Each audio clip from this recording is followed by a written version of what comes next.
Salut les néo-autonomistes. Dans la deuxième partie sur l'éco-village de Pourgues, Alex nous fait visiter une roulotte sur laquelle il expérimente des techniques pour vivre hors réseau. Iris nous fait part de son quotidien à l'éco-village. David nous parlera de la création de l'école démocratique, la gestion des conflits, ainsi que la rénovation des bâtiments. Et Vivien nous partagera un témoignage très touchant sur son échec scolaire et ce que lui a apporté l'école démocratique. Ce contenu est disponible grâce à votre soutien, votre fidélité, et c'est tout de suite sur l'archipel.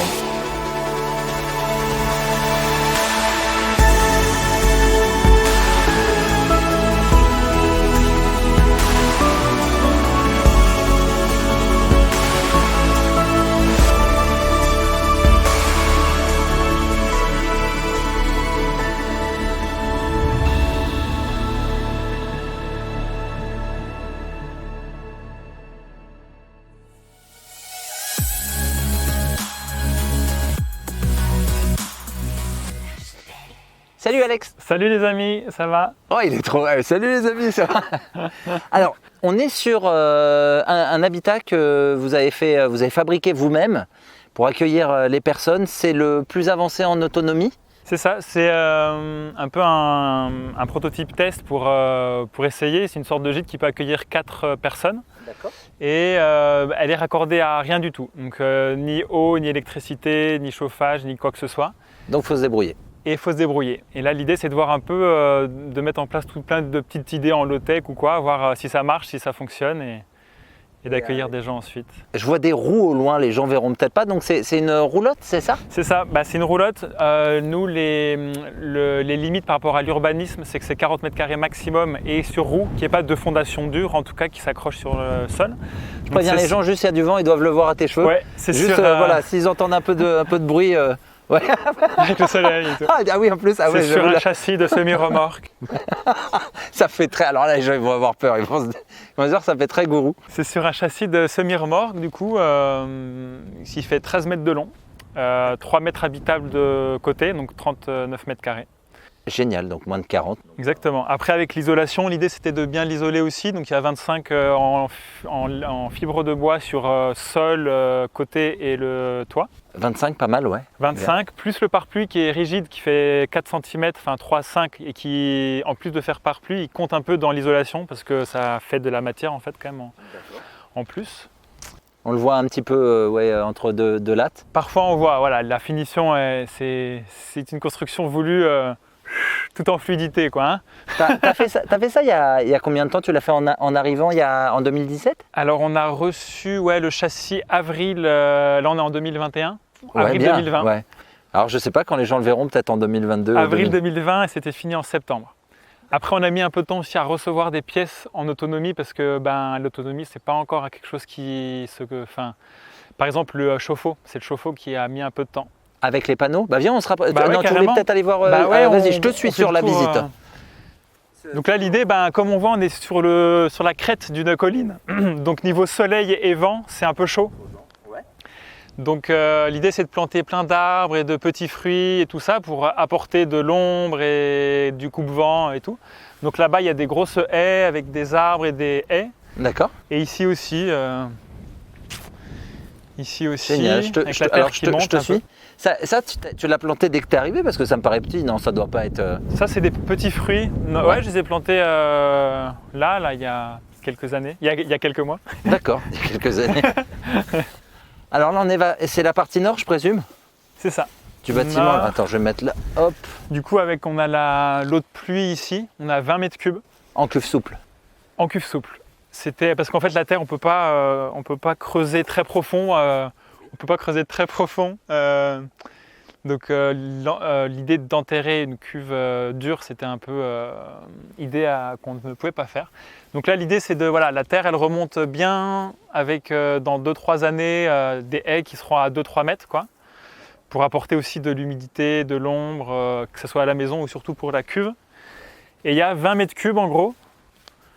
Il y a 20 mètres cubes qui est à peu près la consommation d'une famille pour un an, mais de manière réfléchie, quoi. C'est pas...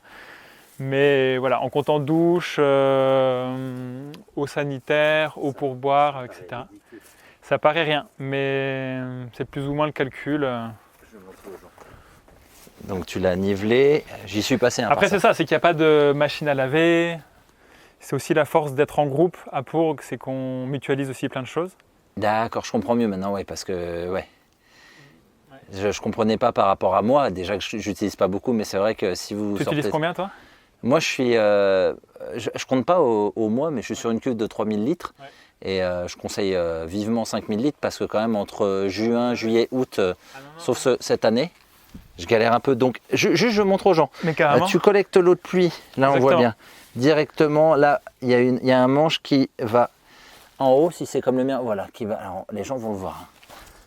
T'as vu, on est coupé par le vent là, direct. Voilà. Yes. Je vais me mettre là, voilà. Donc ça arrive par ici, ça remplit la cuve et le trop-plein sort par le tuyau rouge et noir un peu là. Ouais, on voit. Alors, qui va dans le bain suédois qu'on verra plus tard. Excellent.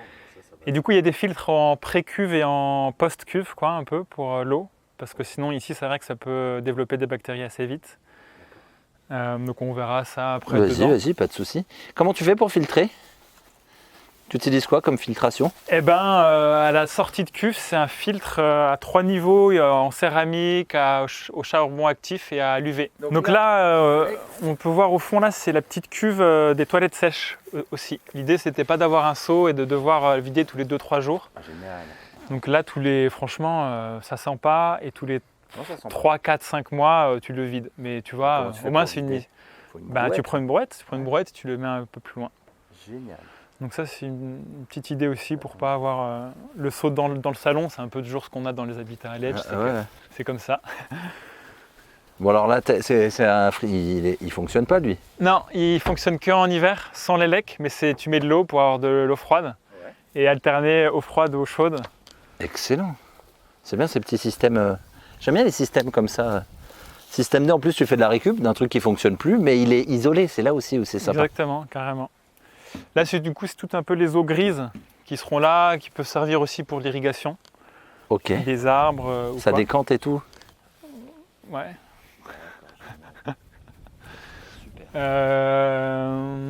Ouf, une grosse fissure. Là, c'est un sauna qui est en construction. Un sauna? Ouais, un sauna Temascal sauna. Donc qui est en construction. Non mais c'est plus que de l'autonomie, c'est carrément le grand luxe quoi. Après, il craquelle un peu là, c'est pas fini, mais un autoconstruction. Voilà, l'idée c'est de. Ouais, je sais pas si les gens. Alors ils me verront. Voilà, je pense que je vais essayer de. On peut entrer dedans aussi si tu veux. Allez, on y va. Attends, soyons fous. Construction terre-paille. Voilà, terre-paille. Par contre, ouais, ça craquait à fond. Là, ça craquait à fond. Ça a dû sécher trop vite, un truc comme ça. Ouais. Écoute, c'est du underground. Hein. Il manque un petit poil du coup que je mettrai et voilà, avec pierre, comme ça crée de l'humidité et tout. Génial. Écoute, moi j'aime beaucoup ce genre de truc. Ça, c'est la première fois que je vois ça. Hein. Bah, moi, c'est pareil. Et le spa, alors, tu l'as fait toi-même ou tu l'as commandé? Spa, non, oulala, non. Ouais, j'ai pas fait. Ça, c'est complexe. Ça. Ouais, c'est un peu plus complexe. Et comment tu chauffes l'eau, par exemple? Il y a un poêle dedans. Ah! Attends, je suis curieux. Regarde, ça fait longtemps que tu l'as pas utilisé, là? Non. Regarde, viens là. Tu vois, il y a de l'eau, il y a un poêle dedans, là, et tu fais ton feu dedans. Alors après, ça c'est hyper chouette quoi. L'eau, en 2-3 heures, elle chauffe. Ouais. Et voilà. Non mais ça c'est les rêves. Le nom, mais je te jure, il y en a qui vont voir ça, ils vont faire, j'en ai besoin, ok. L'autonomie comme ça, j'y vais, direct. Et après l'idée c'est de récupérer en plus. En hiver, il y a trop d'eau, donc de récupérer tout le trop plein de la cuve. Attends, excuse-moi, je suis sur les fesses, je monte juste aux gens. Donc t'es dans ton spa.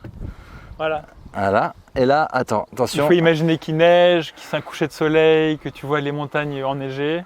Le stress. Et que tu as un petit verre de chocolat chaud. Je fais une dédicace à celui qui est juste à côté. Tu vas loin. En plus, je sais qui c'est. C'est pour l'embêter. S'il le voit, il se reconnaîtra. Tu es juste à côté, alors que tu as un espace de folie. Vous avez 50 hectares. Il y en a qui se met à côté de toi. Ouais, on se demande.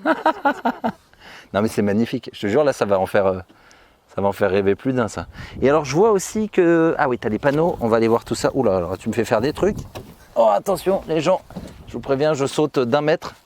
Ah, c'est la plus grosse cascade effectuée à l'archipel depuis... Ah, t'es que sur 4 panneaux. 4 panneaux de 300 3x4, 12, 1200 watts en tout. Je vois, on a le même truc, tu as un ground system, ça c'est pratique. Ouais, et alors tu vois, j'ai rajouté des petites barres bleues, je sais pas si tu les vois, pour avoir un angle plus adapté à l'hiver plutôt que l'été. Parce que là, on est plein sud, mais voilà, comme ça, ils ont un angle un peu plus perpendiculaire au soleil d'hiver. Parce qu'en été, dans tous les cas, on en a trop, et là, on le voit bien, hein, donc pas de souci. Puis en hiver, voilà, on optimise un peu plus. Ça te suffit? Ou des fois, tu es un peu ledge en hiver? Dans tous les cas, j'ai envie de dire que ça suffit, parce que l'idée, c'est aussi de nous adapter à ce mode de vie-là, et pas à l'inverse, quoi. T'imagines s'il fallait avoir un parc à 56 panneaux solaires pour... Donc ça suffit, parce que 4, c'est largement assez, et... Ça prend à te réguler. En tout cas, pour l'instant, on s'est pas senti limité dans l'ordinateur. Toi, il y a un petit frigo, il y a des ordis, il y a des lumières, il y a quoi qui consomme beaucoup, il n'y a pas non plus beaucoup, mais en tout cas, on ne se sent pas limité et on descend rarement à moins de 95% de charge des batteries, donc 5% de décharge.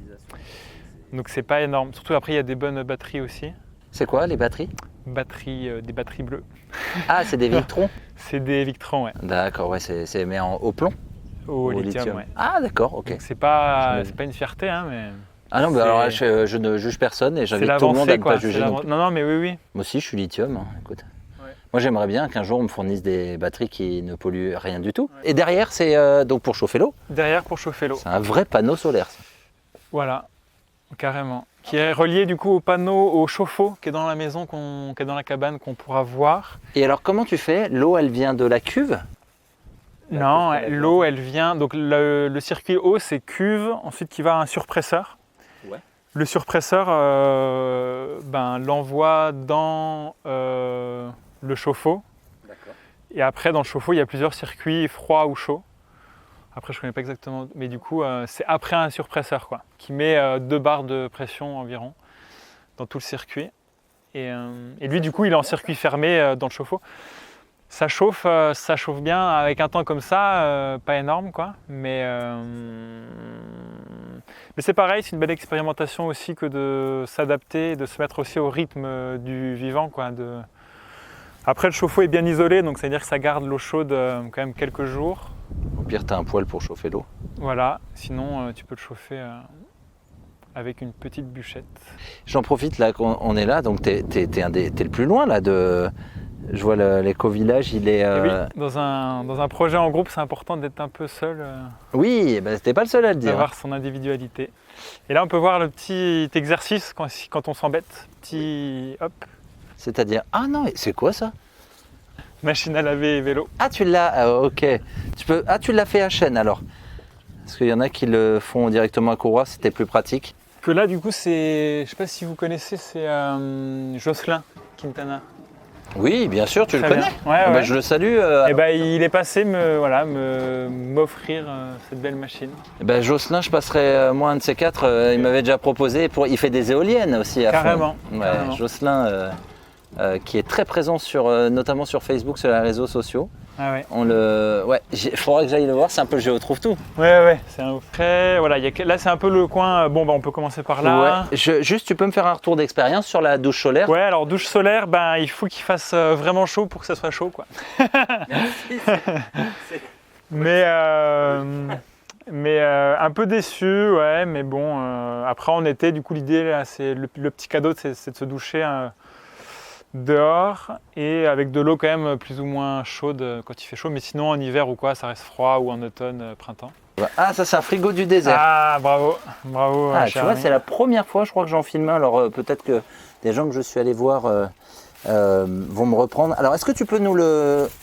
Ah, avec le vent, j'ai du mal à me bloquer. Yes. Donc c'est 2 pots d'argile, ouais, 2 pots de terre crue, quoi. Ouais.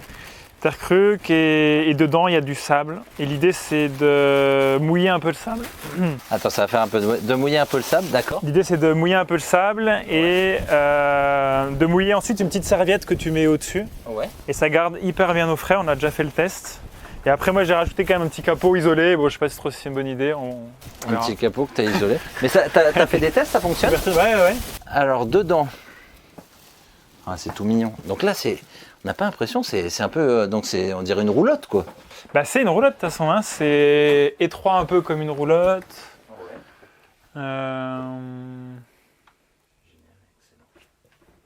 Je tourne. Alors, tu vois, on le voit beaucoup mieux de l'extérieur, on ne voyait pas. Le jeu de lumière avec les bouteilles, c'est génial. Et c'est de la terre qui retient tout ça. Alors après, c'est un peu un petit pari ce mur parce que c'est beau, ça perspire aussi, c'est pas mal. Mais après, c'est un pont thermique aussi qui peut être... c'est un petit risque quoi, parce que c'est vrai qu'il n'y a pas d'isolation. Ouais. Et ce que j'aurais dû avoir en... Juste si tu peux te mettre là, attends, parce que là on est un peu dans le noir, j'ai pas pris les lumières. Attends, je me mets bien. Yes. Et du coup, petit pari parce que ça peut représenter un pont thermique. Pour te faire une idée, toi j'ai mis à peu près 25 cm d'isolation un peu partout en fibre de bois. Mais d'après mes calculs, si j'avais mis que de la terre, ça aurait fait un mur de 5 mètres de terre pour avoir la même efficience qu'une isolation de 25 cm de fibre de bois. Donc voilà, ça fait un petit pont thermique. Mais bon, c'est pas grave, au final, en hiver, ça garde bien la chaleur. En été, il reste frais. Il y a quand même une différence d'à peu près 7 degrés entre l'extérieur quand il fait chaud et l'intérieur. Combien ça t'a coûté à fabriquer le support et tout? Ça, c'est un truc qui plaît pas mal. Ouais, si c'est que la structure, à peu près 15 000. Structure, d'accord. Et le truc pour supporter les roues, là? Ah, ça c'est 2000, j'ai chopé en occasion. D'accord, donc c'est un support de camion, comment ça fonctionne? 2000, voilà, c'est un semi-remorque. 2000 et 15 000 de bois, de... 2000 c'est même en comptant dans les 15 000 quoi, pour la structure. Les panneaux? Non, pas tout compris pour l'autonomie. Et l'autonomie c'est 10 000 en plus. En plus, ouais, la cuve, plus ceci, plus cela, ok. Et là tu nous montres... Et là du coup c'est le chauffe-eau, qui a en dessous du coup le petit foyer, je sais pas si tu vois, c'est un peu sombre. Le foyer bois un peu. Ah si, tu chauffes avec ça aussi? Voilà. Ah non mais c'est quoi la marque? Et tu peux, j'arrive pas. Alors c'est Sunline. Sunline. Non mais c'est la première fois que je vois ça. Bah ouais, c'est pour ça. Et en fait c'est ultra rare. En fait pour des surfaces aussi petites, c'est des poêles bouilleurs en fait qui font. Tu vois, pour cumuler le panneau thermique du coup qui arrive là, tu vois. Ouais. Et le bois. Et du coup comme ça tu as ces deux sources qui se marient bien. Donc là c'est un poêle à toujours bois. avoir voilà, c'est ça. C'est un petit foyer bois qui est bien sympathique. Mini frigo qu'elle a qui consomme assez peu. Ok, moi j'en ai un aussi à l'archipel. Après, comme je conseille aux gens, c'est pas pour rien qu'ils sont notés A+, A++ et tout. Faut aller au plus sympa. Bon, je présume que t'es en toilette sèche, vu que tu nous as montré en bas le... Tu peux y avoir là si tu veux, carrément. Là c'est un petit le côté technique, tu vois. Avec les deux batteries qui sont là et tout l'install un peu élect. Ah, alors attends, tu parlais de la filtration. Voilà, là c'est filtration avec l'UV qui est là. Ok. Et là c'est céramique et charbon actif. D'accord, ça en investissement, ça compte dans les 10 000 dont tu parlais? Ouais, carrément. Alors, les batteries. Alors, attends, on va montrer. Donc là, tu as bien sûr tout ce qui est électrique. Désolé si c'est un peu sombre. Là, tu as le MPPT en Victron. C'est ça. Et en dessous, tu as 2 batteries. Voilà. Le poêle, il est minuscule. Il est minuscule, chef. Chef. Alors, mais ouais, ça c'était des grosses recherches qui ont duré des années et des années. Ouais. Non, mais c'était de trouver un petit poêle parce que souvent ça part à partir de 5 kW, tu vois. Ouais. Et là, il fait 3,5. Et moi, je voulais un avec des vitres aussi pour avoir un peu ce luxe de voir les flammes, tu vois. Je trouve ça chouette. Puis là, en plus, il a une vraie place quand on mange et tout.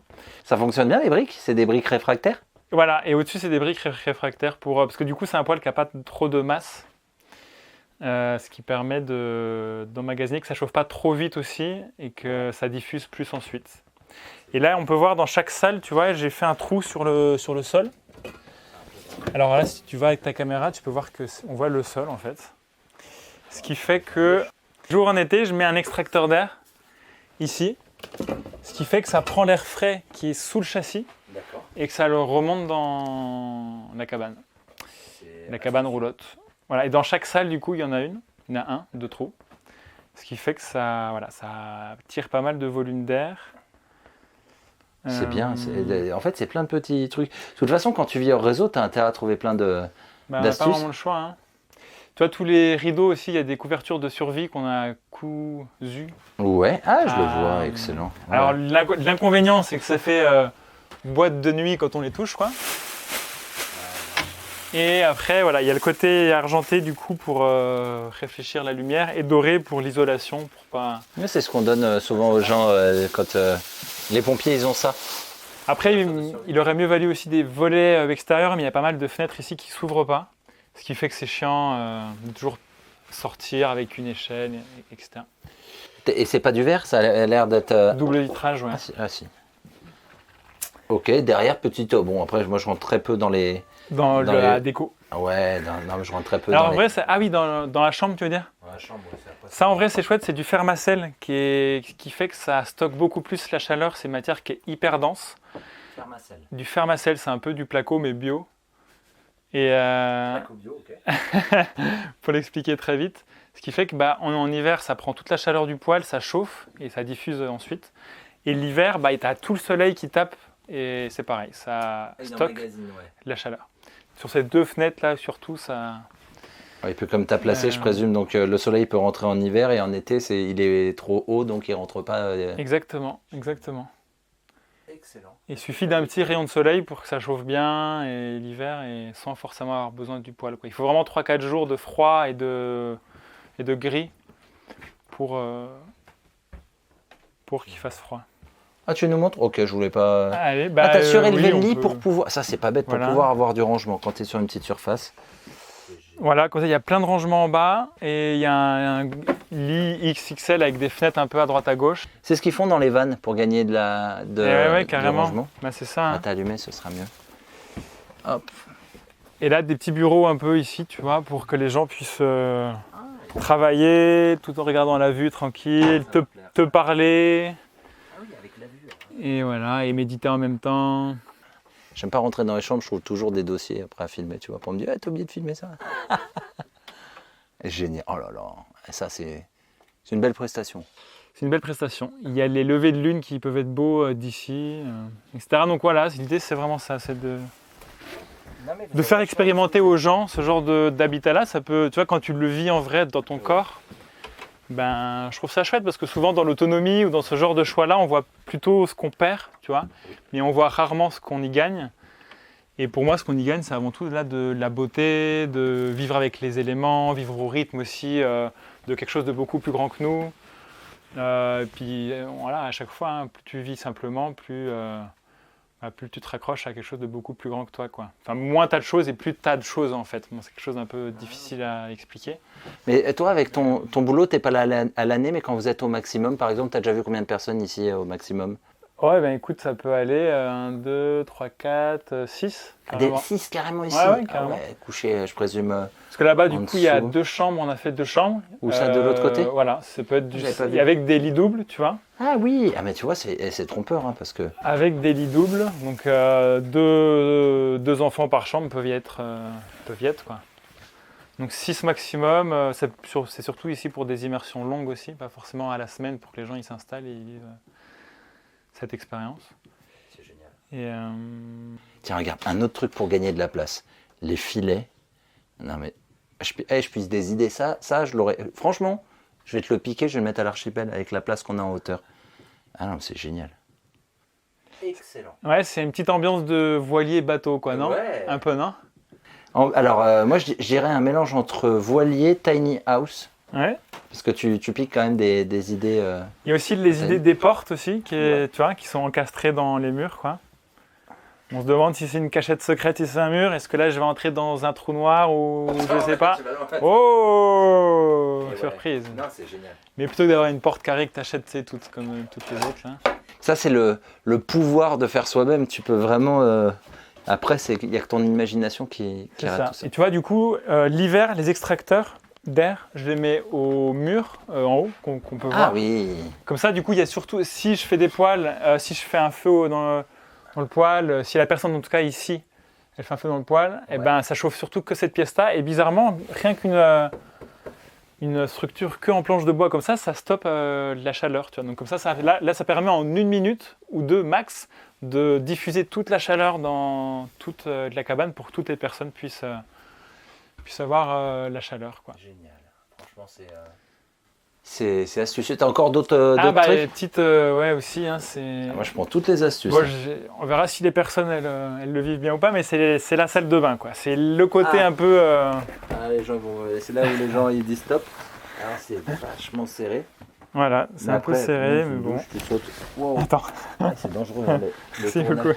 Les conditions. Ah, t'as récupéré des trucs en laiton, ça c'est intuable. Ouais. Et, on disait que c'était un peu à l'ancienne ce genre de truc avant quand on nous vendait de l'aluminium et tout. Ouais. Et ça c'est intuable, c'est génial. Ah, c'est trop mignon. Voilà, t'as quand même de quoi prendre un bain. Voilà, tu vois, donc c'est quand même un luxe, à la fois un luxe, à la fois. Puis au pire, il y a le spa. Au pire, il y a le spa. L'important aussi dans ce genre d'habitat un peu plus écologique, c'est que c'est des murs qui perspirent. Tu dois connaître ça aussi. Qui absorbent et ressortent. C'est-à-dire qu'ils permettent une régulation, que ce soit de l'oxygène ou de l'eau, plus facilement avec son extérieur. Donc c'est quelque chose qui est plus en interaction, alors que souvent dans les habitats plus modernes, c'est du Tupperware, quoi. C'est-à-dire qu'il y a... Du coup, c'est pour ça qu'en plus, ensuite, il faut des clims, etc. Là, l'idée, c'est que c'est que des matériaux naturels qui permettent une régulation de l'eau et de l'oxygène. Surtout, par exemple, quand tu prends un bain ici, il peut y avoir de l'humidité, etc. Donc, que ce soit avec le mur terre ou d'autres murs, que petit à petit, ça se régule, quoi. Alors, dis-moi, Alex, t'étais où avant? T'étais en région parisienne? Ouais, moi j'ai vécu 4-5 ans à Paris, j'ai fait mon école de cinéma et j'ai travaillé ensuite 3 ans en tant qu'assistant opérateur sur des longs métrages, clips, pubs ou autres. Ouais, c'est pour ça que je disais que tu étais souvent pas là, t'es pas mal occupé. Mais ce qui est bien, c'est que quand tu arrives, tu mets la main à la pâte, tu avances tout ça, ça te permet de pouvoir, ils ne te voient pas pendant un temps, tu reviens. Tu me dis du village de Pourgue, mais carrément oui, après ici c'est ça, hein, chacun... à son rythme ou quoi. C'est accepté, quoi. C'est ça qui est génial. Enfin, jamais on t'a dit non mais nous on a avancé le truc, t'étais pas là, t'as toujours été. Non. Puis ça m'a permis aussi de faire d'autres films aussi que vous pouvez voir. Fais ta pub, hein, tu vois sur mon site alexferini.com. Je mettrai le lien. Pourquoi non mais rigole pas, je mettrai le lien directement en description. Il n'y a pas de problème. Comment on en vient à se mettre en collectif, si je puis dire? Comment tu t'es dit, pourquoi je partirais pas seul? Pourquoi tu es parti directement à Pourgue? Est-ce que tu avais des contacts? Il y a un beau dicton qui dit que seul on avance vite et à plusieurs on avance plus loin. Et je pense que c'est un peu ça. Ici, moi, j'aurais jamais pu avoir une qualité de vie que j'ai là si j'avais dû compter que sur moi, tu vois, sur mon métier, sur ma carrière, sur mon truc, etc. Donc l'idée, c'était de viser une vie en groupe pour mutualiser un maximum de choses et on est beaucoup plus intelligent, on peut faire beaucoup plus de choses à plusieurs, ça va de soi. Et une vie dans l'autonomie aussi, dans le sens où plus l'écosystème est autonome, plus ça te libère en temps. Et moi, c'est vrai que le temps libre, j'ai découvert quand j'étais intermittente du spectacle, tu vois, tu travailles à peu près 6 mois et ensuite tu as les 6 autres mois qui sont rémunérés à peu près 80% de ton salaire. Et pour moi, j'étais presque payé pour lire, pour faire du stop, pour voyager, pour méditer, pour me questionner en fait. Et c'est la première fois de ma vie où j'avais personne de l'extérieur qui n'attendait quelque chose de moi. Que ce soit l'école, les parents ou la société. Et forcément, quand tu as un cadre où tu as l'espace pour chercher, pour expérimenter, moi en tout cas je l'ai fait. Et l'idée c'est ça, c'est de créer ensuite des cabanes à Pourgue, c'est ça, de viser, en tout cas de tendre vers une autonomie pour avoir beaucoup plus de temps libre ensuite dans ta vie. Vous êtes réunis en 2017, je sais que Johan est un peu rentré dans le détail, mais toi tu l'as vécu comment? Est-ce que tu t'es dit je les sens bien ou c'est le bon moment? Comment ça s'est fait pour toi? Comment ça s'est réalisé? Moi je les ai connus en allant filmer une semaine à l'école Dynamique sur Paris, je ne sais pas si tu en as parlé. Oui. David en a parlé. Moi, je faisais des films et à ce moment-là, je voulais créer un lieu en Espagne avec d'autres amis. Mais on avait beaucoup moins d'argent et c'était le maire qui devait nous céder 2 hectares de terre. Et du coup, il disait oui, mais il faisait non, quoi. En gros, il le faisait pas. Ouais. Et ça traînait. Donc, je suis parti faire ce film un peu sur l'éducation, sur l'enfance. Et c'est là où je les ai rencontrés. Et on s'est revus une autre fois chez Sophie Rabi au Hameau des Buis. Et c'est là où ils ont connecté un peu, waouh quoi. Si on fait notre fond à nous, enfin ce qu'on fait sur Paris dans ce cadre-là, ça peut donner un truc chouette quoi. Et pas forcément qu'avec des enfants, mais vraiment en incluant même tous les adultes et tous les humains, qu'importe leur âge, ça peut donner un truc chouette. Donc c'était vraiment l'expérience. Johan on a parlé plus ou moins. C'est dans le coin, Sophie Rabi, ce qu'elle fait? Non, c'est en Ardèche. Ah, Ouais. d'accord, ok. Quand je dis dans le coin, comment vous êtes... on a eu Johan a donné sa version, mais est-ce que toi, il y a des endroits où tu voulais vivre plus ou moins, sud de la France, comment... Oui, sud de la France, avec la mer et la montagne très proche. C'est Il y a toujours parfait. des cadres idylliques. Après, non, ici, bon, on n'est pas... Mais j'ai quand même très vite vu que le fait de créer un lieu, c'était un gros challenge et que le jour où ça se concrétiserait, j'allais pas être très demandeur tu vois, ah oui, mais on est là, on est un peu loin de la mer, là, ou ceci. Non, c'est déjà un vrai cadeau qu'on ait pu faire ça. Donc ensuite, voilà, il y a forcément, par exemple, sur le lieu ici, le gros point faible, c'est l'eau.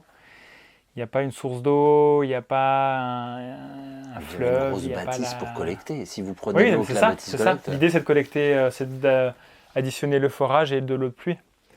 Mais avec les deux, ça peut être pas mal déjà. Mais là, c'est ce que vous avez actuellement pour le collectif, non? Alors, bah non, c'est ce qu'on va mettre en place, c'est ce qu'on est en train de mettre en place. D'accord, ok. Dis-moi, j'ai eu la version de Johan, j'aimerais avoir ta version. Est-ce que tu avais eu des lectures qui t'ont donné envie de changer de vie, de quitter Paris après 4 ans, tu m'as dit? Tu étais 4 ans sur Paris. Est-ce que tu as des Qu'est-ce qui m'a choses fait qui changer t'ont de vie, quoi? inspiré? Ouais. Déjà, le fait d'être arrivé un peu au mode de vie que j'aspirais à Paris, c'est-à-dire intermittente du spectacle, tu vois. J'ai eu la chance d'arriver un peu à ce entre guillemets rêve et de voir qu'au final, ça me satisfaisait pas tant que ça. Je devais mettre encore beaucoup trop d'œillères sur mon âme pour participer à des projets qui me plaisaient pas trop, tu vois. Donc il y avait beaucoup de projets alimentaires, enfin 98% quoi.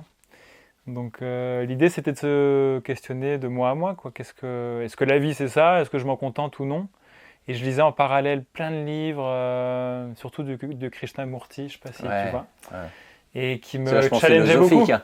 Bah ouais, c'est ça, sur le rapport à la vie, sur une posture à la vie, sur aussi de remettre en cause et surtout d'avoir cette entre guillemets ce courage de découvrir par soi-même les choses, quitte à se tromper, quitte à tomber, mais de le faire soi-même en fait. Et là, c'était un peu ça l'idée, c'était de waouh. Là, j'ai un truc qui me tombe un peu tout cuit dans la bouche. Est-ce que je vais pas moi-même essayer de voir, quitte à me tromper, qu'est-ce que peut me procurer la vie de manière un peu plus intense? Et tu as trouvé ici ce que tu cherchais ou il y a encore de futures évolutions ou vraiment ça y est, c'était le lieu où tu devais être? Ouais, bah, je pense, bah oui, le lieu, en tout cas, je me vois pas forcément sur un autre lieu, mais non, carrément. Ici, les challenges, que ce soit en construction, en autonomie, le rapport au temps, et surtout en humain, en fait, que ce soit avec l'autre. Pour moi, franchement, la vie en collectif, c'est une des enzymes, quoi, un des accélérateurs de connaissance de soi les plus élevés. Et ensuite, ben, forcément, plus tu as de temps libre et plus il n'en dépend que de toi d'en faire quelque chose de bien et de le valoriser. Donc, ben, si tu le valorises bien en fonction de ce que tu aimes et ton enthousiasme, tu vois, donc, ben, il peut que se passer de très belles choses.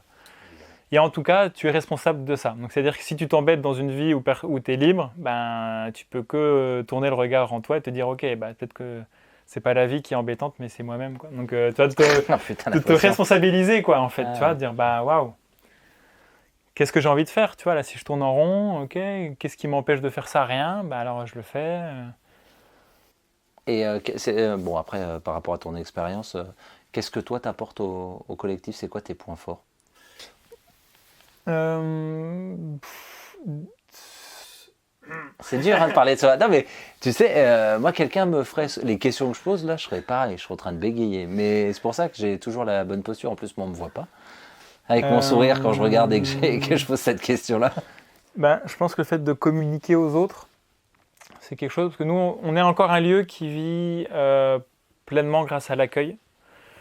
Donc faut aussi, on est un peu entre ces deux mondes, entre de financer de l'autonomie pour pouvoir être autonome et moins être dépendante de l'extérieur, et en même temps pour l'instant de dépendre de l'accueil, donc de l'extérieur. Non, mais vous créez comme un job. Je veux dire, il y a de la demande pour ça. Vous forcez pas les gens à venir. Ah bah non, on ne Ça, les force comme tu pas, dis. mais c'est pas qu'il faut faire de la com, mais il faut montrer qu'on est là aussi, quoi. Parce que ben voilà. Donc ça, ouais, ça je suis pas mal dans cette voie-là, dans l'autonomie aussi, parce que au final, Oui, j'ai vu que l'habitat que tu as construit pour accueillir les gens, c'est quand même le plus avancé. C'est ça. Et l'idée ici, c'est que ça crée une sorte de cap. Pour que les autres habitats qu'on fasse, que ça crée qu'on inspire en fait. Que ce soit les gens qui viennent vivre ici pendant quelques mois, qui s'inspirent, parce que je pense que le fait de vivre une expérience est beaucoup plus fort que de la lire ou de voir un film, tu vois. Donc là, tu le vis dans tes cellules. Après, c'est ou tout noir ou tout blanc, c'est-à-dire que tu peux aussi voir que c'est pas pour toi. Oui, bien sûr. Et c'est sain aussi, dans le sens où ça fait partie du processus aussi. Donc l'autonomie, la communication, et après, c'est tout l'accueil qu'on fait ici, quoi, être là, et puis c'est tout le rapport humain. Le rapport humain, moi tu vois, ce qu'on appelle de l'anarchie, mais du côté noble du terme. D'accord. C'est-à-dire que l'anarchie aujourd'hui dans la société, en tout cas du point de vue de la société, c'est que c'est un peu le gros bordel, c'est le gros chaos. Mais l'anarchie en réalité, c'est qu'il y a zéro règle à l'extérieur dans ton environnement, parce qu'il y a plein de règles à l'intérieur. Et l'idée, c'est d'arriver à ça. Et ici, j'ai l'impression que plus le temps passe, plus on en arrive à ça, parce que on arrive plus ou moins tous à se connaître. Et du coup, au plus le temps passe, au moins on a besoin de règles extérieures, etc. pour communiquer et pour que ça soit fluide en fait, pour que ça se passe bien. Et l'idée, c'est ça, c'est d'arriver à ça dans un silence en fait extérieur, parce qu'on arrive à une souveraineté et à une autonomie en fait intérieure, que ce soit dans les émotions, dans les projets, de se responsabiliser en fait de beaucoup de choses. David en parlait un petit peu comment vous gérez les conflits. Voilà. Tout ça, c'est quand même assez important. C'est même souvent là où ça capote dans les écolieux, c'est les problèmes de communication. Donc c'est vachement bien déjà de se comprendre pour savoir connaître nos défauts. Et moi, mon idéal quand même, c'est qu'on arrive à même plus avoir besoin de ces outils-là pour se réguler en fait. Parce que là encore, tout ça, c'est des pansements qui ne régulent que le symptôme, tu vois. Mais parce que ça n'a pas été responsabilisé à la base. Si les personnes sont responsabilisées à la base, pour moi, on n'a pas besoin de ça. Donc ça reste très essentiel et vital à un moment donné du processus du groupe que l'on est. Mais pour moi, l'idée, c'est d'arriver à quelque chose d'encore beaucoup plus fluide. Et donc ça, c'est un autre aspect de l'autonomie qui est plus intime et plus dur pour moi. C'est vraiment de l'intériorité et de... Oui, parce que quand on parle d'autonomie, on pense tout de suite énergie, etc. Mais être autonome dans sa tête... Et oui, et c'est ça aussi un des beaux cadeaux que peut apporter un habitat autonome pour moi, c'est que ça fait un beau miroir sur nous-mêmes. C'est-à-dire que tu vois, il y a beaucoup de gens qui viennent ici, donc et il y a plusieurs challenges. C'est-à-dire que le premier challenge, c'est le silence. En gros, on a l'habitude en ville d'aller facilement dans des divertissements, tu vois, et de se faire divertir. Et là, au final, on est très vite renvoyé à nous-mêmes. Donc il y a des gens qui le vivent moins bien, ou en tout cas ça challenge plus. Donc ça renvoie en tout cas à ce premier miroir sur cette autonomie intérieure. Et le second aspect, c'est que tu vas un peu plus au rythme de l'univers, des éléments. Tu vois, par exemple ici, pour chauffer l'eau en hiver, tu vas pas chauffer l'eau tous les soirs. Et pour faire un bain, pour faire une douche, les gens ils vont devoir s'organiser déjà 1 heure avant pour faire le feu. Même si c'est un tout petit feu d'une petite bûche. Mettre de l'eau dessus. Voilà, et c'est pas tous les soirs, tu vois. Du coup, se dire, allez, ce soir, qui veut se prendre un bain, qui veut se prendre une douche, et... voilà. Ou un petit spa. Ou un petit spa. Mais en tout cas, ça demande plus de... Parce que la facilité avec le mode de vie moderne, c'est que tout est accessible à l'instant T, en fait. Tu appuies sur un bouton, tu te fais voilà. livrer en Là, 15 il y a les minutes. panneaux solaires, s'il fait gris pendant 1 semaine et qu'il y a très peu, peut-être qu'on se régulera. Ok, c'est ok, on regardera ce film quand il fera beau ou quand c'est aussi d'accepter que l'humain n'est pas tout puissant et au-dessus en fait des éléments, et c'est pas lui qui impose son propre rythme. Il fait partie d'un cercle et il doit aussi à un certain moment avoir de l'humilité pour vivre ça.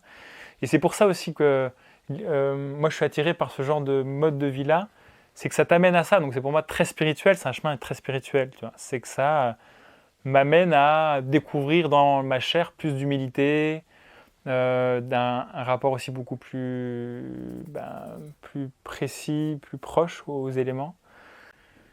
Et aujourd'hui, nos cerveaux sont beaucoup plus adaptés à la surstimulation qu'au rien. Mais du coup, il y a un petit inconfort à passer. Une fois que l'inconfort est passé, on se réadapte au rien. Et la stimulation, c'est que du petit à petit, quoi. Et c'est beaucoup plus sain de le voir comme ça. Donc voilà, c'était une expérience de construire ça. Moi, je ne viens pas trop de ce monde-là.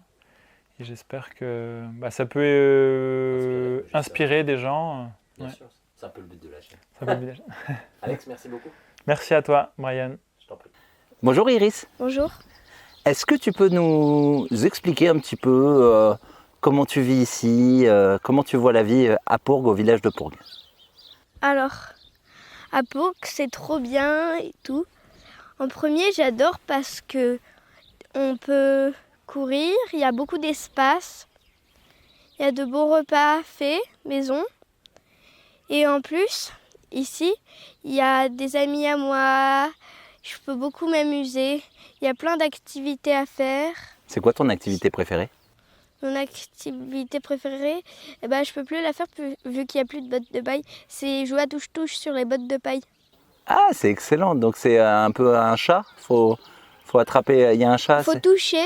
Et Ouais. si on arrive à toucher la personne, c'est elle, la personne, le loup. Elle doit encore toucher une personne. Ah, et tu peux te cacher sur les bottes de paille. Non, en fait, montes on doit dessus courir sur les bottes de paille. Ah, d'accord. C'est génial. Et là, il y en a plus, donc tu peux plus le faire. Ouais. Ah, t'es obligé d'attendre l'année prochaine. Mm. Ah. Bon alors, dis-moi, moi ce que j'aimerais c'est que tu m'expliques un petit peu, est-ce que tu aides tes parents sur des choses? Est-ce qu'il y a des choses que tu fais pour les aider ou tu fais ta vie tous les jours? Ça dépend des fois. Et quand même, il y a des fois où je les aide, je joue avec eux. Et même des fois, c'est rigolo. Ah bon? Des fois, ma mère et moi, on joue au Playmobil et j'adore ça. Ah c'est excellent. Mais il y a des fois où je vais juste jouer avec mes copains. Et par exemple, avec une de mes meilleures amies, Oui. on adore jouer à Minecraft toutes les deux. Ah tu joues à Minecraft? Mm. Tu veux que je te fasse halluciner? Moi je joue à Minecraft depuis 10 ans. Je jouais quand c'était en version bêta, pour te dire c'est un jeu qui passe les années. Et tu joues en ligne? Non, si tu joues parfois en On ligne? joue en ligne à Minecraft. Ah, vous jouez toutes les deux Moi. connectées? Ah, c'est excellent. Vous faites quoi, des serveurs sur lesquels vous bâtissez des choses? Non, nous, on ne fait pas sur ça. Juste, on crée un monde D'accord. et l'une ou l'autre rejoint l'autre. Ah, d'accord, mais c'est génial. Mais tu préfères quand même la vraie vie plutôt que construire sur Minecraft, non? Ouais. Ouais, quand même. C'est Ouais, vrai qu'à la vraie vie, on peut faire plein de choses. Ah bah surtout à Pourgues, je pense. J'adore aussi grimper aux arbres. Grimper aux arbres? Ah bah c'est surtout ici, t'en manques pas, donc tu as de quoi t'amuser. Tu sais déjà ce que tu veux faire plus tard ou tu sais pas encore? Pas trop, mais moi j'ai envie de faire un boulot qui me plaît et qui est bien payé, comme par exemple hôtesse de l'air, parce que je peux voyager dans le monde et en même temps je gagne plein de sous. C'est génial. Je sais pas si ça gagne bien hôtesse de... Je sais pas. Ouais, bon. Et pourquoi tu veux beaucoup de sous? Ça sert à quoi l'argent? Comme ça, je peux m'acheter des trucs, je peux me payer, je donnerai de l'argent aux sans-abri Oui. et je ferai beaucoup de cadeaux à mes proches, à ma famille et à tout le monde et mes amis. Eh ben dis donc. Mais alors, t'as l'air d'avoir beaucoup d'amis, tu vas avoir intérêt à beaucoup travailler si tu veux tous les gâter. Mais moi, j'ai que 7 amis. T'as que 7 amis, c'est déjà énorme, hein. Tu sais, il y a des gens, ils n'ont pas d'amis.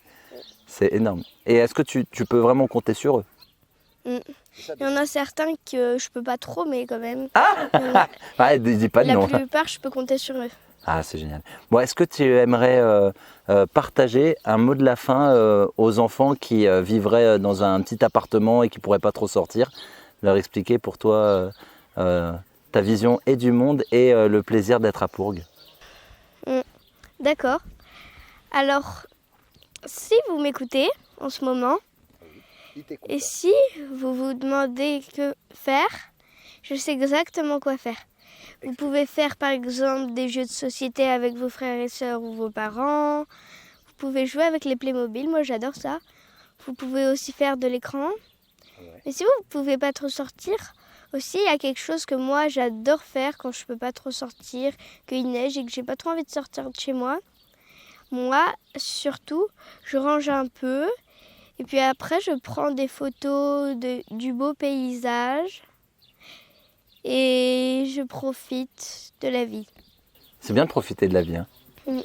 Il y a des gens, la vie elle va trop vite et ils n'ont pas le temps d'en profiter et c'est très bien ce que tu partages. Bah, merci beaucoup Iris. Salut David. Salut Brian. Est-ce que tu peux nous expliquer, tu étais là dès le début aussi pour la création de Pourgue ? Ouais, en fait on est avec ma compagne Dora, on fait partie des fondateurs de ce lieu, voilà, ouais.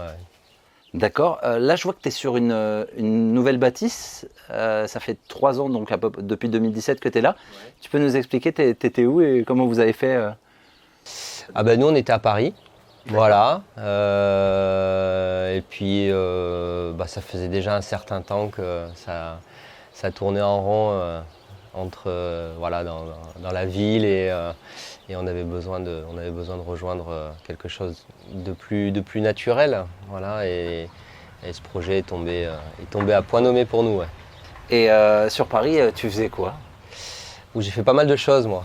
J'ai fait beaucoup de conseils en entreprise. D'accord. J'accompagnais des entreprises sur l'aspect excellence opérationnelle, transformation des organisations, engagement humain. Et puis ensuite, j'ai monté une école démocratique à Paris, l'école démocratique de Paris. D'accord. Et maintenant, tu fais quoi ? Parce que c'est vrai que j'ai pas demandé à Johan. Est-ce que vous avez des activités en dehors de Pourgue ? Tu fais quoi ? Ouais, moi j'ai une activité pro qui est orientée vers l'accompagnement individuel et collectif, avec l'idée d'accompagner des individus ou des groupes d'individus qui ont une intention de changer et qui ont du mal à passer à l'action. D'accord. Voilà, donc moi j'accompagne les gens vers leurs étoiles. Ouais. Vers leurs... Ah, c'est beau dit comme ça, vers leurs étoiles. Et est-ce que tu as vu le changement justement en ce moment, les gens, ça doit exploser la demande de gens qui ont envie de changer de vie. Enfin, moi je le constate en tout cas grâce à la chaîne. Oui. En fait, pour moi, la période qu'on vient de vivre de confinement et de reconfinement a apporté beaucoup de positifs parce que les gens ont été privés de leur occupation matérielle et privés de ça, t'as beau avoir un appart à Paris à 500 000 euros ou 600 000 euros. T'as pas grand chose à ce prix-là maintenant. T'as pas grand chose en plus. On en parlait un peu juste avant. Ouais. Mais quand t'es enfermé dedans et que tu peux pas sortir, et que tu peux pas aller au resto, et que tu peux pas aller au ciné, et que tu peux pas aller au musée, au final tu te retrouves dans une belle prison dorée et puis ça pose pas mal de questions à pas mal de gens en fait. Donc moi je pense qu'il y a pas mal de gens qui ont pris conscience de leur inconfort, plutôt de leur confort inconfortable. Voilà. Toi, tu le vois vraiment de manière positive. Quand on parle confinement et tout, les gens ils sont là, c'est horrible. Et toi, c'est non, justement, ça permet aux gens de réfléchir et de... c'est tout ce que je leur souhaite, c'est de prendre conscience que la vie qu'on mène en règle générale, elle est pas très saine, quoi, et pas très épris de sens. J'en parle souvent, tu vois, mes parents sont issus du baby boom, j'en parlais dans une autre vidéo, et leur idéal qu'ils nous ont envoyé à nous quand on était petits et ce qu'ils nous ont vendu, mais ça ne ressemble plus et c'est même quasiment impossible. Trouver une société dans laquelle on reste 43 ans, 45 ans de nos jours, mais faut être courageux, quoi. Donc, faut être courageux ou inconscient. Ou inconscient. Attends, on va se recentrer. Donc, tu es arrivé ici en 2017. Ouais, en fait, on est arrivé en 2018 okay. Parce que justement, moi j'avais... ça a été 2 projets en parallèle, la fondation de l'éco-village et la création de l'école démocratique de Paris. Et je ne pouvais pas laisser mon bébé partir comme ça sans m'assurer qu'il ait une sécurité, une pérennité financière. Donc moi j'ai pris un petit peu plus de temps pour pouvoir arriver ici. Voilà. Elle existe encore cette école ? Ouais, elle existe, elle est dans le 19e à Paris. Ok, ça s'appelle comment comme ça, l'école démocratique de Paris. Mon constat, en ayant travaillé plus de 15 ans dans le monde de l'entreprise avec des adultes, c'est de m'apercevoir que le changement était très difficile pour des gens qui ont passé des décades à être dans le même système. Et donc je me suis retrouvé face à des murs, à un certain moment, malgré l'enthousiasme et la motivation que j'avais à vouloir que les gens se sentent mieux dans leur entreprise. Et je me suis aperçu que c'était à un certain moment ça limitait avec les croyances, avec les peurs. C'est quoi la peur qui revient le plus ou la croyance limitante qui justement fait que les gens je pense que c'est l'insécurité financière, la peur de perdre ce qu'on a, la peur de perdre son confort. et de pas savoir ce qu'il y a derrière. Donc on n'ose pas aller vers l'inconnu parce qu'on a peur de l'inconnu. Et c'est ça qu'à l'école vous apprenez au... En fait, nous, on leur apprend, pour en revenir à ce que je te disais, c'est qu'effectivement, dans tous les sens, mais il n'y a pas de souci. C'est que je me suis tourné vers les enfants parce que je me suis dit à quoi ça sert d'aller essayer de transformer un monde d'adultes si on continue à modeler nos enfants dans le même moule.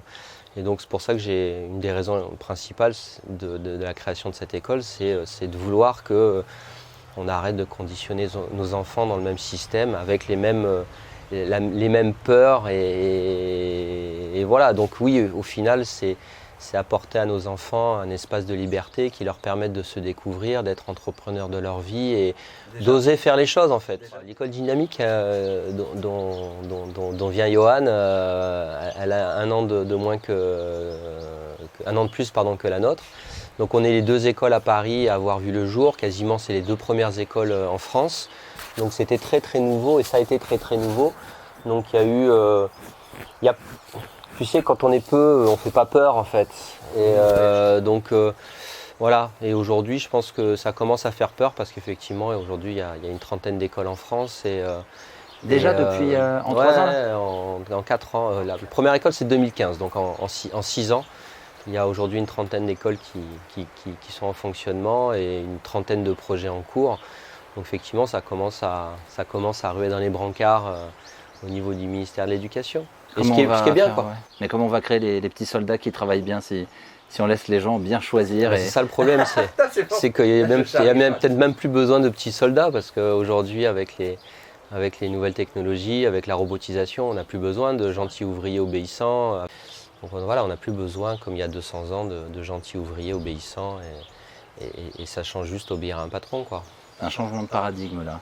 Bah oui, on est en plein dedans en fait. On est en plein dedans. Notre société, elle va pas très très bien. Je pense que ça c'est pas mal factuel ce que je suis en train de dire. Oui. Mais le système il continue à perdurer de la même manière alors que tout change. Ce système-là, il a du mal à changer, dont l'éducation, dont l'école. Il y a très peu de changements depuis 250 ans. L'école est quasiment la même, quoi. Et c'est dommage. Je vais avoir une petite question, j'en ai parlé plus ou moins avec Kipik justement sur la gestion, conflit, etc. Je veux juste montrer, donc toi tu es vraiment à côté du potager commun. Ouais. T'as une petite fibre pour ça ou Ouais, c'est moi qui l'ai fait ce potager. Ouais. Ah oui, d'accord, donc t'es vraiment... plus qu'une fibre. Ah oui, c'est plus qu'une fibre. Et j'en profite, je montre aux gens, alors c'est un vieux gîte que tu, ça va être ton futur chez toi, que tu rénoves. Ouais, c'est ça, ouais. Bah écoute, c'est une bâtisse qui fait à peu près 70 mètres carrés et il y a 2 chambres. Et donc nous on a 2 enfants, on voulait avoir une chambre chacun. Et donc voilà, écoute, j'ai utilisé une grosse partie de la terrasse couverte pour y mettre une belle chambre. Et voilà. En terre-paille ? Alors la structure principale est en bois. D'accord. Et en fait j'avais envie de tester la terre-paille, donc j'ai bouché la charpente avec un mur terre-paille. Ouais. D'accord, excellent. C'est bien, vous reprenez de l'ancien et vous rénovez. Ouais, puis surtout moi j'ai jamais fait ça, tu vois, donc c'est un des avantages de Pourgue, c'est de pouvoir expérimenter les choses, de pouvoir faire des erreurs sans que personne vienne te dire que t'as mal fait. Ou venir te juger, donc c'est chouette, ça ouvre à beaucoup de liberté et à l'expérimentation, quoi. Donc je suis assez enthousiaste, j'allais dire enthousiaste, non, je suis très fier de ce que j'ai fait. Et puis plus tu fais, plus tu prends la confiance, je présume aussi dans... Ah ouais, moi il y a 2 mois, j'en menais pas large, hein, je t'avouerai, j'étais sur mes plans. Ça fait 2 mois là que mais comment je vais faire ça ? 2 mois que tu es dessus là. Là ça fait, écoute ça, on a fait ça avec des bénévoles, on a mis 1 mois pour faire ça. Génial. Ouais. Bon alors attends, je vais me remettre parce qu'il y a un petit coup de vent, on va se remettre justement protéger un petit peu. Alors dis-moi, je présume comme dans tout groupe et tout, vous avez eu quelques petits conflits. Est-ce que tu peux nous expliquer un petit peu ? C'est Johan qui nous a dit de poser la question, que tu serais à même de pouvoir répondre à ça. Comment vous faites justement pour gérer un conflit sans que ça s'envenime encore plus? Est-ce que c'est quoi? C'est sac de frappe, celui qui tape le plus fort, ou comment vous gérez ce genre de... Non, mais écoute, on a pas mal d'outils, et notamment des outils préventifs pour éviter justement d'aller jusqu'au conflit, jusqu'à la cocotte minute qui explose. Et on en a un qui est assez jeune en fait, parce que ça fait quelques mois qu'on l'utilise, qu'on appelle le clearing. Le clearing. Le clearing, okay. ouais. En c'est gros, dommage, il n'y a pas de nom en français pour ça? C'est un truc qui vient de anglo-saxon, ça? Alors là, j'en sais rien. Ah, on a pris ça, on l'a repris comme ça nous a été amené. Et donc l'idée, c'est quand tu as une personne qui a une tension vis-à-vis d'une autre personne, elle lui pose un rendez-vous, elle lui demande de prendre rendez-vous et avec ou sans médiateur. Et l'idée étant de pouvoir exprimer sa vérité, ouais. D'être entendu et reformulé, donc d'être compris par l'autre et vice-versa. Voilà. Donc ça permet de lever pas mal de suppositions, ça permet de comprendre aussi, en tout cas d'être entendu et de comprendre l'autre dans sa vérité. Et ça aide beaucoup à ne pas aller plus loin dans le conflit, quoi. Donc en gros ici on essaye, quand on sent quelque chose, on sent une tension, on essaye de pouvoir l'exposer le plus librement possible et authentiquement possible à la personne concernée. Je pose la question parce que une grande partie des éco-villages, quand ils se sont disloqués pour certains, c'est justement ces conflits qui... c'est la relation humaine, mais en fait tu vois ici le terme éco sur Éco-Village de Pourgues, il est pour moi beaucoup moins lié à l'écologie telle qu'on l'entend C'était en ma règle première générale. question. Tu sais, c'est la première question quand j'ai eu Johan. Je lui ai dit pourquoi Éco-Village. Donc pour toi, oui, c'est plus... Pour moi, c'est de l'écologie humaine. En fait, l'idée ici, c'est de faire société autrement. Et donc l'humain est au cœur de tout. Voilà. Et dont la relation... En fait, c'est ça, moi, en tout cas, que j'ai appris ici. C'est, moi, quand je suis arrivé, j'avais un gros idéal, quoi, qu'on allait tous s'aimer, qu'on allait tous être potes. Mais c'est pas le cas. Et non, c'est pas le cas. Et c'est juste, en fait, parce que chacun est différent, chacun vit avec ses casseroles, avec ses conditionnements. Et l'idée ici, c'est d'arriver à accepter l'autre tel qu'il est, en fait. D'accord. Et non pas d'essayer d'attendre de l'autre qui soit comme tu voudrais. Voilà. Et donc le clearing, c'est aussi un bon moyen justement de permettre à l'autre de montrer ce qu'on appelle sa colline, sa vérité, et pour soi de montrer la sienne. Voilà. Sans chercher aucunement à ce que l'autre soit d'accord avec toi en fait. Voilà, en règle générale, effectivement, des gens qui cherchent à faire collectif ne pensent pas à ça en fait, pensent pas à la différence. Et c'est vrai qu'on a souvent tendance soit à l'ignorer, ou soit à chercher à ce que l'autre ne soit pas différent, mais il soit comme on souhaiterait, quoi. Ce qui marche pas. Et donc c'est normal qu'il y ait beaucoup de collectifs qui implosent parce que les gens ne se comprennent pas. Les gens n'osent pas se parler en fait. Et je pense que c'est ça ici qui fait la spécificité de ce lieu, c'est qu'on a appris, c'était pas le cas au début, mais on a appris à avoir le courage de se dire les choses, voilà, sans avoir peur de blesser, ou sans avoir peur d'être jugé, ou sans avoir peur de se sentir mal aimé par l'autre. Alors voilà. Que des fois, de dire les choses cash, ça détend plutôt que de passer par de ne pas savoir où les gens ils veulent en venir, c'est même limite c'est insupportable, quoi. Vaut mieux se dire mais non mais ça va pas. Ou... Ben voilà, c'est ça qu'on a appris nous depuis 4 ans, c'est que c'est quand même beaucoup mieux de se dire les choses. Et tout simplement pour pas garder pour soi et pour pas que ça explose à un certain moment. Et est-ce qu'il y a des choses que tu as mis en place là que tu aurais est-ce qu'il y a des choses où tu te dis bon ça je le referai pas, je sais pas, par exemple faire des réunions toutes les semaines et vous êtes dit non là c'est trop, est-ce que entre le début et maintenant quelles sont les choses que vous avez vraiment changé très rapidement parce que ça le faisait pas, quoi. La gestion des conflits c'est quelque chose qu'on a énormément on a mis en place des choses. Au départ on n'avait rien. Le principe de ce village, c'est d'être là, en fait une succursale des écoles démocratiques. Voilà. Donc on a pris la philosophie et les outils des écoles démocratiques et on les a appliqués ici. Et c'est vrai que dans les écoles démocratiques, il y a très peu d'outils de gestion de conflits. Et donc on s'est très vite retrouvé avec des gens qui se tiraient la gueule, des gens qui s'engueulaient. Et donc voilà, on a vu qu'on avait un manque à ce niveau-là. Et c'est vrai que ça fait 4 ans qu'on s'enrichit de différentes pratiques pour permettre de bien vivre ensemble tout en respectant nos différences. Johan disait que lui, il était surtout multitâche, essentiellement multitâche. Est-ce que toi, tu as peut-être le potager? C'est quoi vraiment le truc que tu connaissais pas sur Paris et sur lequel tu t'es vraiment révélé ici? Bah écoute, ouais, le potager, moi j'avais la chance d'avoir une petite maison de ville en banlieue parisienne, donc mon potager se résumait à quelques bacs sur le trottoir. Et c'est vrai que ça a été toujours un de mes rêves de pouvoir mettre les mains dans la terre et de pouvoir semer des graines et les voir pousser jusqu'à pouvoir récolter les fruits et les légumes. Et donc ouais, j'ai eu l'occasion de faire ça ici, quoi. Et ça c'est chouette. Voilà, la construction, c'est pareil. Moi, j'ai jamais fait de construction et donc aujourd'hui, je découvre. Et plein d'autres choses, l'accueil, faire à manger pour 40 personnes. Ah ouais, faut être bien organisé, donc, ça, je pense. Ouais, faut aimer. En fait, ici, ce qui est important, c'est de prendre du plaisir à ce que tu fais. Je pense que c'est la base puisqu'il n'y a pas d'obligation, il n'y a pas de contrainte, on te demande rien en fait. Donc si tu fais quelque chose, on part du principe que tu le fais parce que tu as du plaisir à le faire ou de l'enthousiasme. Et ouais. Et donc ouais, en fait, moi, tout ce que je fais ici, alors je te dis pas, j'ai pas mal de choses que j'ai faites par sacrifice, mais ça, on en reparlera peut-être une autre fois. Mais en tout cas, aujourd'hui, ce que je le fais parce que j'ai envie de le faire et j'y prends plaisir en fait.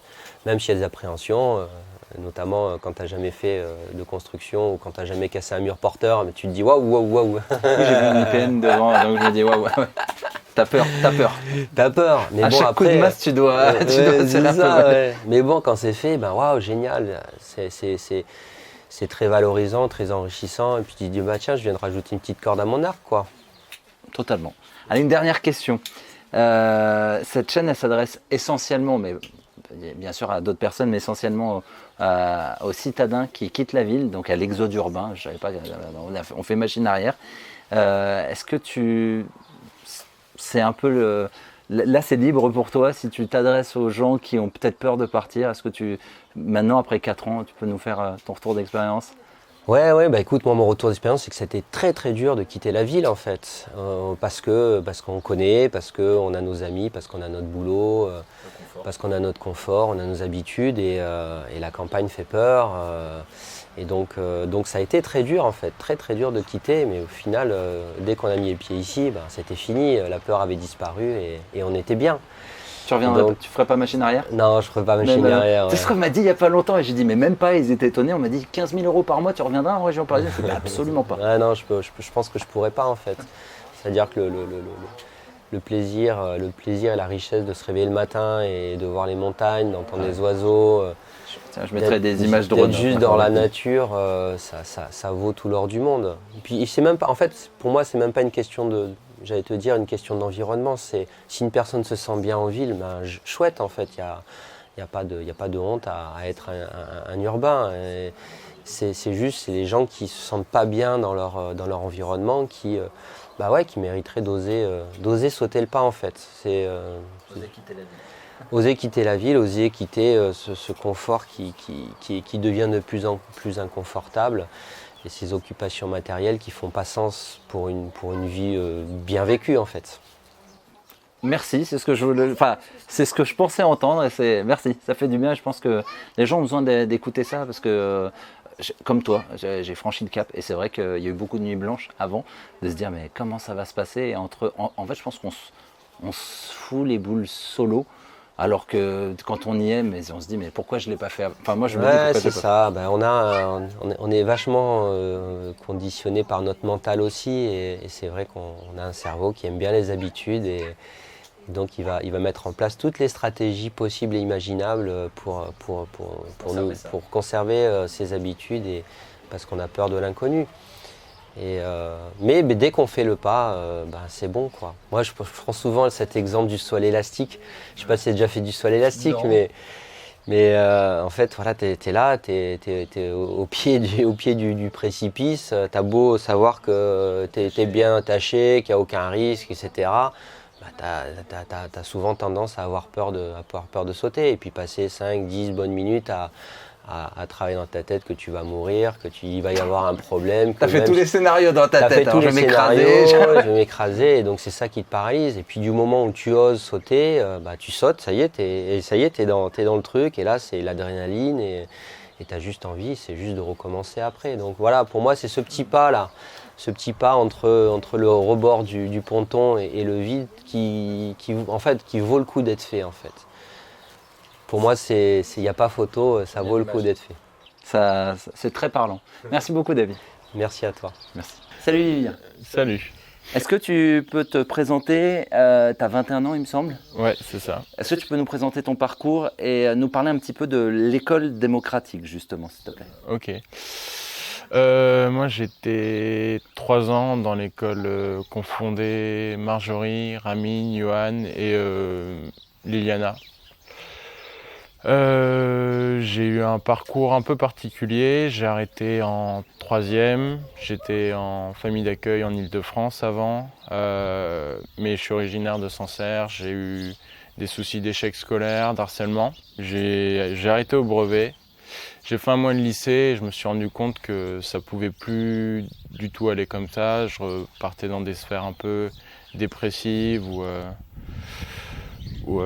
j'arrivais pas du tout à me trouver. Et donc c'était un peu l'école de la dernière chance. J'y suis allé.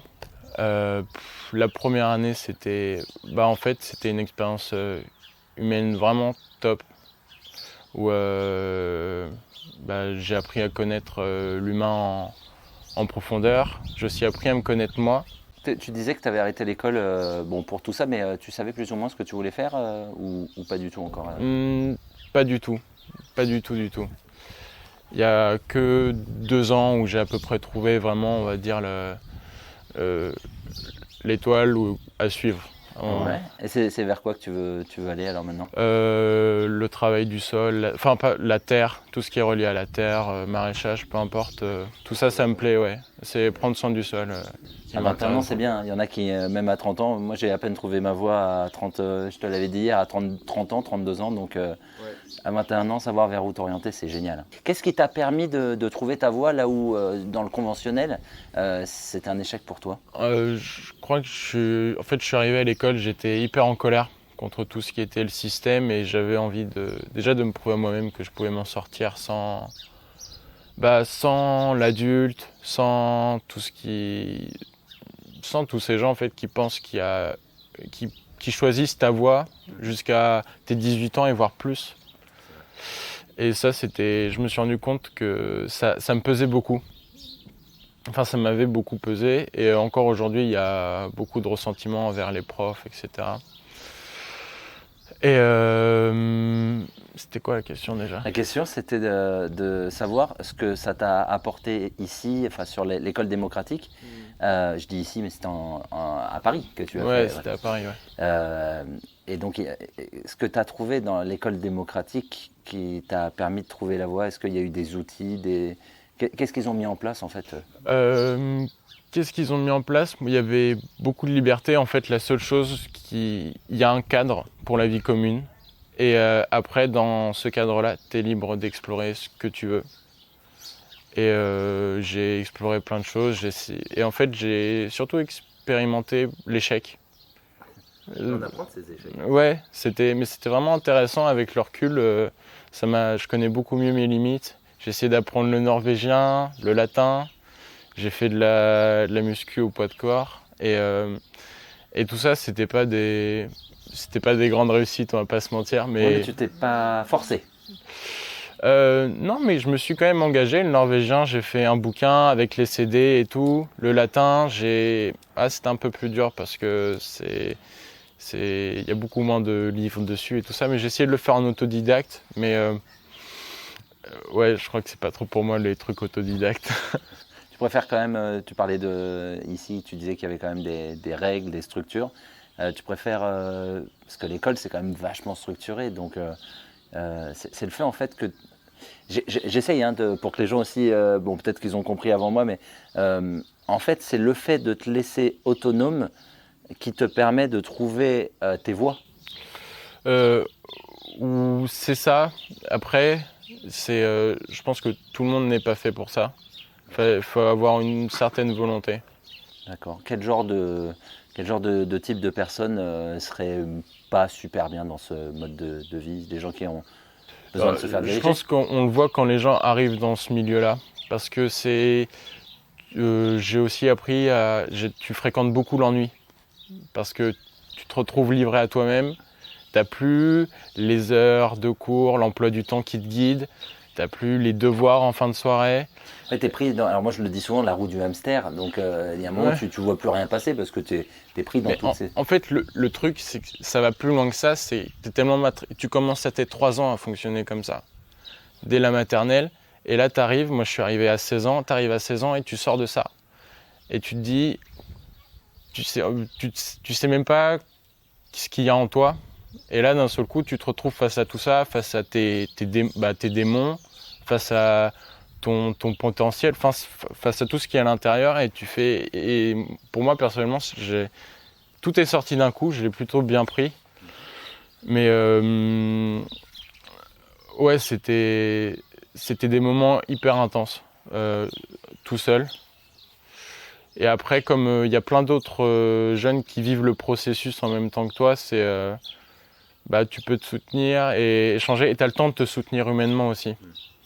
Je crois que c'est là-bas vraiment où j'ai appris à connaître l'humain. Et les gens se respectaient.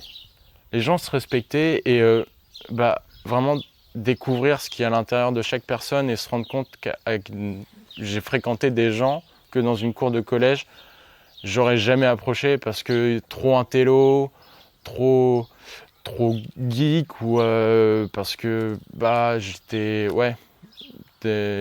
selon les classes sociales dans les cours de récré et des trucs comme ça quoi.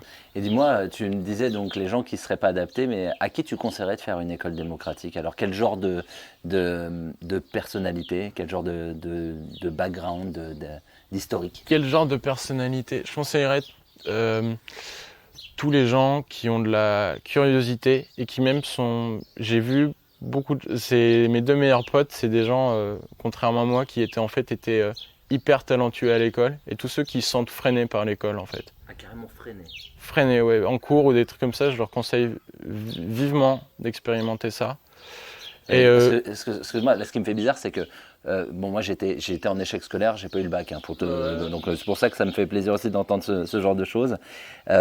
Pour ma part, les gens qui étaient freinés à l'école, c'est-à-dire qu'ils avaient beaucoup de potentiel et qui normalement, c'est ces éléments-là qui plaisent à l'école. T'es un peu bon, on va te faire soit sauter des classes, soit aller sur des trucs bien plus complexes. Donc toi, tu dirais non, au contraire, si on est ce genre de personne, faut vraiment ne pas aller dans le parcours normal. Ouais, le parcours normal, j'ai un peu du mal à le recommander dans tous les cas. Et si t'es à l'inverse, si t'es comme moi, c'est plus si tu te sens prêt à transformer ce qu'il y a à l'intérieur de toi, de changer. Si tu es dans une forme de léthargie, ou si t'es, comment dire, je sais pas en fait, c'est vraiment ouvert à tout le monde et j'ai vraiment envie de conseiller à tout le monde de l'expérimenter. Parce que humainement, c'est vraiment la meilleure expérience que j'ai vécue et ça m'a métamorphosé. Tu as trouvé une voie maintenant. Tu as peut-être ta voie, même, je te le souhaite. Ouais. Là où avant, tu disais, mais je vais faire quoi Ouais, c'est ça. J'ai plus ces doutes-là. Et même, en fait, ce qui est génial avec... ce que j'ai beaucoup aimé, c'est que tu peux pas blâmer l'école, en fait. Si tu veux plus de l'école et que tu sens que c'est pas pour toi, tu la quittes et c'est... En fait, c'est juste ça te responsabilise dans tes choix, dans ta manière de vivre. C'est vraiment ça à 100%. C'est pour les gens qui ont envie de se responsabiliser et de sentir maître de leur vie. Parce qu'aujourd'hui, si je retourne à l'école, je ne vais plus le concevoir de la même manière. Ça ne sera plus le gamin de 16 ans téléguidé. Ça aurait été aussi ton choix. Parce que là où on se dit, mais je suis à l'école, j'ai normalement pas le choix. Je l'ai quitté, je reviens. Ouais, c'est ça. Et j'y retournerai pas du tout avec le même état d'esprit.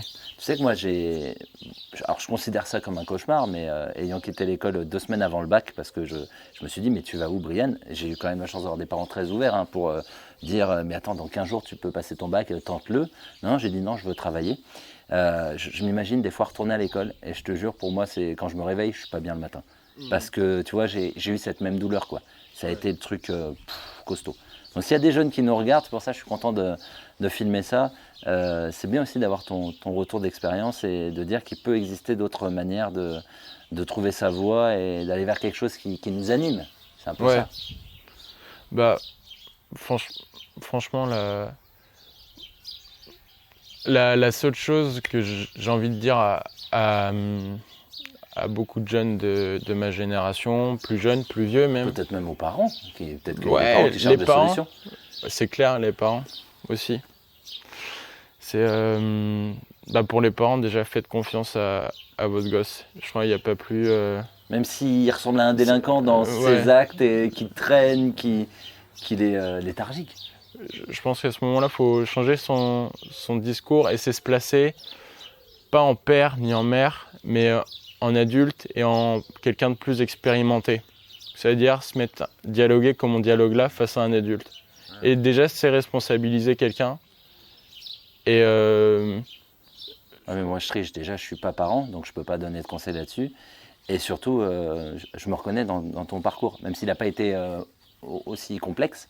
Tu vois, il y a des similitudes. Ouais. Donc, c'est quand même peut-être dur d'expliquer aux parents qui ont eu le schéma classique, de leur dire responsabilisez-vous, parce que c'est bien de vouloir, mais il faut aussi savoir comment faire. Est-ce qu'il y a des outils, quelque chose que tu aurais peut-être aimé entendre, je sais pas, de la part de tes parents, ou qui pourrait quelque chose pour désamorcer le dialogue avec leur gosse? C'est une hyper bonne question parce que en fait, moi j'ai ramené tous ces dialogues-là, toutes ces choses-là de l'école. Donc je l'ai pas. C'est compliqué de. C'est clair que ça demande aussi un changement, mais ça a fait changer ma famille. C'est bon. Ouais, vraiment, il y a eu. On a utilisé une expression très drôle jusqu'à 2 ans, c'est parce que c'est mon daron un peu, c'est le patriarche. Le daron. Ouais. On disait que c'était une papacratie chez nous. Ouais, mais il était quand même. Pour qu'on dise ça, c'est qu'il y a un respect quand même, mais les dernières décisions importantes, c'était mon père qui les prenait. Et aujourd'hui, cette expression, elle a un peu disparu et il y a vraiment un dialogue de confiance entre mon père, ma mère, et mon frère et ma sœur aussi, toute ma famille. Il y a un échange assez harmonieux, on fait des conseils de famille aussi. Quand il y a quelque chose qui ne fonctionne pas dans le collectif familial. Tu reproduis ce que tu as appris Ouais, un peu à notre sauce, mais ouais, c'est ça. Chacun a sa voix. Aujourd'hui, chacun a sa voix et ouais. Chose je pense qui est totalement perdue dans beaucoup de foyers. Je pense qu'il n'a jamais existé en fait. Enfin, parce que personne n'en a conscience et tu vois pas ça. On n'a pas les outils. Je pense qu'il faut. Ouais, on n'a pas les outils et je pense que je vois pas d'autres manières. Pour moi, la meilleure manière, c'est d'aller rencontrer des gens qui le pratiquent tous les jours. Je pense que c'est la meilleure manière de... Tu vois, tu prends une graine et tu vas la planter et puis tout doucement, ça va... Tu sais à qui tu dis ça, ouais. Je vais essayer d'avoir un thème un peu plus léger parce qu'on en a parlé hier, Vivien. Est-ce que toi qui es connecté, les jeunes sont connectés, on parlait de YouTube, tu connaissais la chaîne de l'Archipel. Ouais.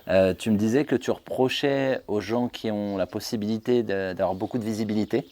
Je ne vais pas les citer parce que je ne veux pas me faire des ennemis parmi les youtubeurs, mais les gros youtubeurs qui s'adressent aux gosses. Ouais. Tu es extrêmement déçu que ce ne soit pas plus des modèles et qu'ils rentrent trop dans le divertissement. Tu peux juste faire, pour terminer, quelques petites minutes là-dessus et dire ta vision. Ouais, après je pense que c'est un message qui est compliqué à assumer aussi parce que tu peux te mettre à dos, j'ai envie de dire, politiquement et aussi c'est en termes d'éthique, ça peut te mettre en porte-à-faux vis-à-vis du métier de youtubeur et mettre un message engagé, peu importe qu'il soit humain, écologique ou... mais c'est clair que moi j'ai un peu du mal quand je vois toute l'influence qu'il peut avoir et qu'au final, il y a juste eu des mots. Bah, Sur quel sujet, si tu en as quelques-uns, toi par exemple, qui te prennent à cœur, que tu aurais aimé. Je pense particulièrement à la planète. Ouais. En fait, bah, j'ai conscience qu'on est dans un pays quand même qui est riche et on souffre de rien, quoi. Mais j'ai aussi conscience que bah, j'aimerais bien que moi, enfin mes enfants, mes petits-enfants puissent profiter de ça et c'est pas, on nous apprend pas ça à l'école et les YouTube à ce pouvoir et en fait juste même si c'est pas grand chose, même si c'est un message sur le tri ou que sais-je, je pense que tu peux tout doucement commencer à changer et après tu fais ce que tu veux, tu vois. Tu peux continuer à faire du divertissement.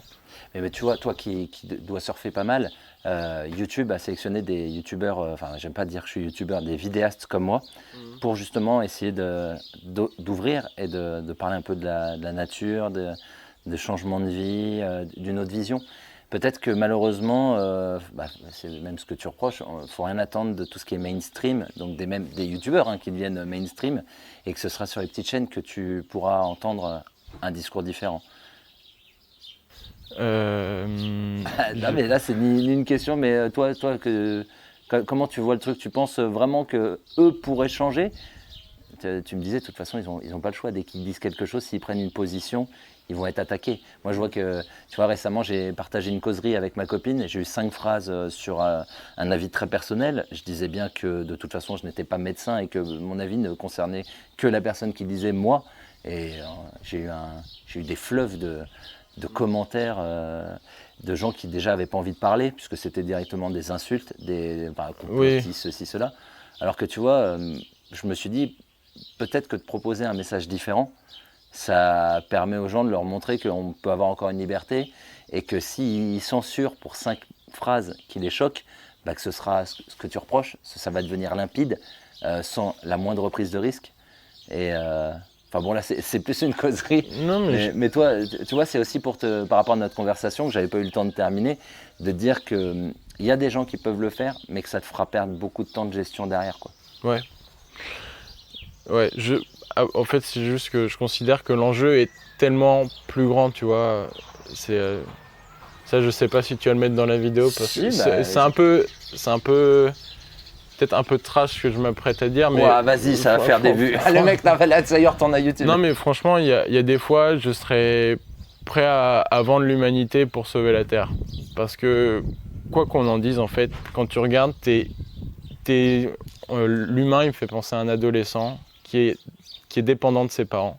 Et tu es dépendant à 95% des plantes. Dans ta vie de tous les jours, tu es dépendant. Rien que le bois. Ouais, c'est l'arbre. Ouais, pour respirer. Tout tourne autour de ça et personne ne veut le reconnaître. Est-ce que tu veux que je garde ça? Je trouve ça très puissant. Ouais, tu peux le garder. Et tu vois, c'est comme par exemple, je sais plus il y a eu des droits. Je sais plus trop, j'ai entendu parler d'un truc comme quoi il y avait des animaux qui avaient eu des droits, à qui on avait reconnu des droits. Et ça m'a tué de savoir que le ver de terre n'a pas de droit en fait. Je sais plus exactement ce que c'est, j'ai plus les sources, mais ouais, je trouvais ça un peu dommage qu'on oublie un outil essentiel du processus. Ouais, du processus. C'est tout. Donc, mais c'est puissant. Voilà. Ça fait du bien et puis surtout de la part de quelqu'un de 21 ans. Tu m'avais, je crois que c'est toi qui m'en avais parlé, que j'avais interviewé Quentin de 15 ans qui parlait de perma. Ça t'a mis une claque aussi, tu m'avais dit. Ça m'a. Franchement, je l'ai vu, je me suis dit waouh, j'aimerais faire quelque chose avec ce mec-là. Il a 10 fois plus de connaissances que moi sur tout ce qui est jardinage, etc. Et je suis un peu surpris parce qu'il a un peu tout ce que j'ai, il a pas peur d'expérimenter, quoi. Puis moi, ce qui m'a mis, tu sais, j'ai mis cet ado, même une claque, c'était un petit peu putaclic, oui, comme on mais dit. c'est le jeu. Mais j'aurais aimé avoir sa jugeote à 15 piges. Ouais. Moi, j'étais encore un petit con à 15 ans, un petit con qui pensait qu'aux jeux vidéo, j'étais un geek. Et de me dire que lui, il a déjà eu beaucoup de lectures et qu'il a il a une lecture du monde qui est tellement, pour moi, dans le vrai par rapport à l'âge que j'avais, c'est beau, quoi. Voilà. Non, mais j'aime bien ta vision aussi et je garderai Bon, après, j'avoue, c'est costaud ce que tu dis, mais le côté après, ado, comme un ado avec ses parents. Ouais. Bah, merci beaucoup, Vivien. Merci à toi.